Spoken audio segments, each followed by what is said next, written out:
ಕೊರ್ಗಿ ವಿಠಲ್ ಶೆಟ್ಟರಿಗೆ ಈ ವೇದಿಕೆಯಲ್ಲಿ ಸನ್ಮಾನ ಆಗಲಿಕ್ಕೆ ಮುಂಚೆ ನನಗೆ ಮಾತಾಡಲಿಕ್ಕೆ ಪ್ರಾಯಶಃ ಕೆಲವರಿಗೆ ಅರ್ಹತೆ ಇರ್ತದೆ, ಕೆಲವು ಪುರಸ್ಕಾರಗಳು ಸಿಗೋದಿಲ್ಲ, ಕೆಲವರಿಗೆ ಪುರಸ್ಕಾರ ಸಿಗ್ತದೆ, ಅರ್ಹತೆ ಎರಡೂ ಉಂಟಾಗಿದೆ.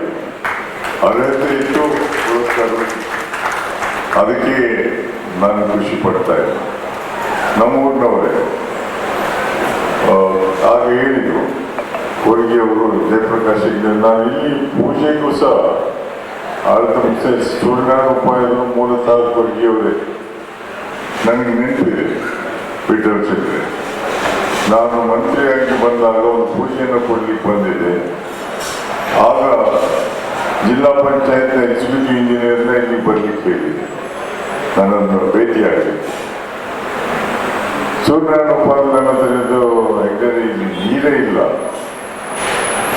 ಭಕ್ತಾದಿಗಳು ಬಂದವರಿಗೆ ಮಧ್ಯಾಹ್ನ ಊಟ ಕೊಡಲಿಕ್ಕೆ ನೀರಿನ ಸಮಸ್ಯೆ ಇದೆ ಅಂತ ನಾನು ಹೇಳಿದೆ, ಇಂಜಿನಿಯರ್ ಹತ್ರ ಒಂದು ಬೋರ್ವೆಲ್ ಹಾಕಿಸಿ ಇಲ್ಲಿ ಅಂತ. ಅವ್ರು ಹೇಳಿದ್ರು ದೇವಸ್ಥಾನಕ್ಕೆ ಬೋರ್ವೆಲ್ ಹಾಕ್ಲಿಕ್ಕೆ ಅವಕಾಶ ಇಲ್ಲ ಸರ್, ಸಾರ್ವಜನಿಕರಿಗಾದರೆ ಆಗ್ತದೆ ಅಂತ ಹೇಳಿದ್ರು. ನಾನು ಇಲ್ಲಿ ಬರೋದು ಸಾರ್ವಜನಿಕರಿಗೆ ದೇವಸ್ಥಾನಕ್ಕೆ, ಅದಕ್ಕೆ ಒಂದು ಆಕ್ಸಿಡೆಂಟ್ ಆಗಿ ಇವತ್ತಿಗೂ ಸಹ ಆದ ಬೋರ್ವೆಲ್ ನೀರಿದೆ ಅನ್ನುವಂಥದ್ದನ್ನು ಕೇಳಿ ಬಹಳ ಖುಷಿ ಆಯ್ತು ನನಗೆ.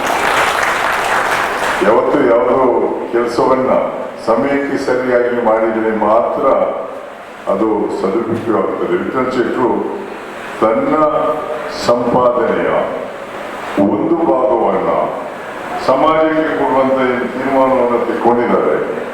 ಪ್ರಾಯಶಃ ಹಣದ ಶ್ರೀಮಂತಿಗೆ ಬಹಳಷ್ಟು ದೊಡ್ಡ ಶ್ರೀಮಂತರಲ್ಲ ಅವರು, ಆದರೆ ಹೃದಯ ಶ್ರೀಮಂತಿಗೆ ಇಲ್ಲದ್ರಿಂದ ಅದನ್ನು ಮಾಡ್ಲಿಕ್ಕೆ ಸಾಧ್ಯ ಇತ್ತು.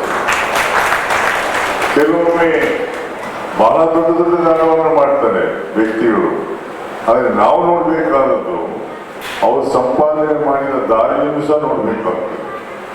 ಒಳ್ಳೆ ದಾರಿಯಲ್ಲಿ ಆಗಿದೆಯಾ, ಕೆಟ್ಟ ದಾರಿಯಲ್ಲಿ ಆಗಿದೆ. ಒಳ್ಳೆ ದಾರಿಯಲ್ಲಿ ಮಾಡಿ ಸಂಪಾದನೆಯನ್ನು ಮಾಡಿದರೆ ಒಂದು ಭಾಗವನ್ನು ಕೊಟ್ಟರೆ ಅವರೆಲ್ಲ ಕೊಟ್ಟದಕ್ಕಿಂತ ಜಾಸ್ತಿ ನಿಂದು ಅಂತ ನಾನಂತೂ ಭಾವಿಸ್ತೇನೆ.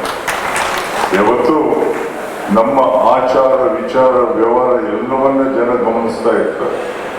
ಅದನ್ನ ವಿಠಲ್ ಶೆಟ್ಟಿಯಲ್ಲಿ ಎಲ್ಲರೂ ಗಮನಿಸಿದ್ದಾರೆ. ಯಾಕಂದ್ರೆ ನಾನು ಜೊತೆಗೆ ಬಂದಾಗ ಕೊರ್ಗಿ ವಿಠಲ್ ಶೆಟ್ಟಿ ಇಲ್ಲಿ ಹೇಗೆ ಬಂದು ಸೆಟ್ಲ್ ಆದರೂ ಕುಡಿದ್ರು ಅನ್ನುವಂಥ ಪ್ರಶ್ನೆ ಅವ್ರ ಹತ್ರ ಕೇಳಿದ್ದೇನೆ. ಅದರಿಂದ ಅವರು ಮಾಡಿದಂಥ ಕೆಲಸ ಕೇವಲ ಒಂದು ಬೋರ್ಡ್ ಹಾಕಲಿಕ್ಕೆ ಅಲ್ಲ, ಸಾಮಾನ್ಯ ಮನುಷ್ಯನಿಗೆ ಕಷ್ಟದಲ್ಲಿದ್ದಾಗ ಅವನಿಗೆ ಸಹಾಯವನ್ನು ಮಾಡುವಂಥ ಕೆಲಸವನ್ನು ಮಾಡಿದರೆ ಅನೇಕ ಮಂದಿ ಕೊಡ್ತಾರೆ.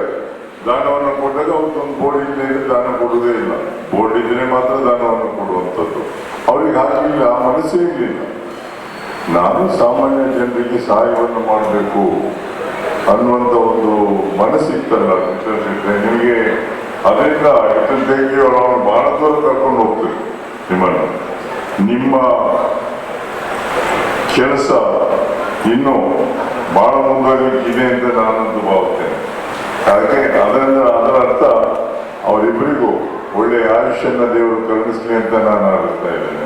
ಆರೋಗ್ಯ ಅದರೊಟ್ಟಿಗೆ ಆರೋಗ್ಯ ಸಂಪಾದನೆ ಬಹಳಷ್ಟು ಜಾಸ್ತಿ ಮಾಡಲಿಕ್ಕೆ ಅವರಿಗೆ ವಯಸ್ಸಲ್ಲ, ವಯಸ್ಸಾಗಿ ಇನ್ನು ದೊಡ್ಡ ಸಂಪಾದನೆಯನ್ನು ಮಾಡಲಿಕ್ಕೆ ನಿಮ್ಮ ಸಂಪಾದನೆಯ ಒಂದು ಭಾಗವನ್ನು ಯಾವ ರೀತಿಯಲ್ಲಿ ಕೊಡ್ತಾ ಇದ್ದೀರಿ ಅದನ್ನು ಮುಂದುವರಿಸಿಕೊಂಡು ಹೋಗೋದಾದ್ರೆ ಒಂದು ಮನಸ್ಸಿನಲ್ಲಿರಬೇಕು, ನಿಮ್ಮಿಂದ ಸಹಾಯ ಪಡೆದವರೆಲ್ಲರೂ ನಿಮ್ಮನ್ನ ಗುರುತಿಸ್ತಾರೆ, ದಾರಿಯಲ್ಲಿ ಹೋಗುವಂತ ಭಾವನೆ ಇರಬಾರ್ದು. ಏನನ್ನು ನಿರೀಕ್ಷೆ ಮಾಡಬೇಡಿ. ಏನನ್ನು ನೀವು ನಿರೀಕ್ಷೆ ಮಾಡಿದೆ ಸಹಾಯ ಮಾಡಿದಾಗಿದೆಯಲ್ಲ, ಅವ್ರು ಏನ್ ಮಾಡಿದ್ರೆ ನಿಮಗೆ ಬೇಸರ ಆಗುದಿಲ್ಲ. ನೀವು ಅವರಿಂದ ಏನಾದರೂ ನಿರೀಕ್ಷೆಯಿಂದ ಮಾಡಿದಾಗ ಮಾತ್ರ ಮನಸ್ಸಿಗೆ ನೋವಾಗ್ತದೆ. ನೋಡಪ್ಪ ನಮ್ಗೆ ಇಷ್ಟು ಸಹಾಯವನ್ನು ಮಾಡಿ ನಮ್ಗೆ ನನ್ನೊಟ್ಟಿಗೆ ಇರ್ಲಿಲ್ಲ ಅನ್ನುವಂತ ಭಾವನೆ. ಯಾಕಂದ್ರೆ ನೀವು ಮುಂದೆ ಯಾವುದೇ ಉದ್ದೇಶದಿಂದ ಮಾಡದೇ ಇರೋದ್ರಿಂದ ನಿಮ್ಗೆ ಅವನ ಭಾವನೆ ಇರ್ಲಿಕ್ಕಿಲ್ಲ ಅಂತ ನಾನಂತೂ ಭಾವಿಸ್ತಾ, ನಿಮ್ಮ ಮಕ್ಕಳು ವೈದ್ಯರಿದ್ದಾರೆ, ಒಳ್ಳೆಯ ಸ್ಥಾನವನ್ನು ಗಳಿಸಿದ್ದಾರೆ, ನಿಮ್ಮ ಒಳ್ಳೆಯತನದಿಂದ ಅವರು ಒಳ್ಳೆಯ ಸ್ಥಾನದಲ್ಲಿದ್ದಾರೆ ಅಂತ ನಾನಂತೂ ಭಾವಿಸ್ತೇನೆ. ಯಾಕಂದ್ರೆ ನೀವು ಮಾಡಿದ ಪುಣ್ಯದ ಫಲ ಮುಂದಿನ ಪೀಳಿಗೆಗೆ ಒಂದು ದಾರಿಯನ್ನು ಹಾಕ್ಕೊಟ್ಟಿದ್ದಾರೆ.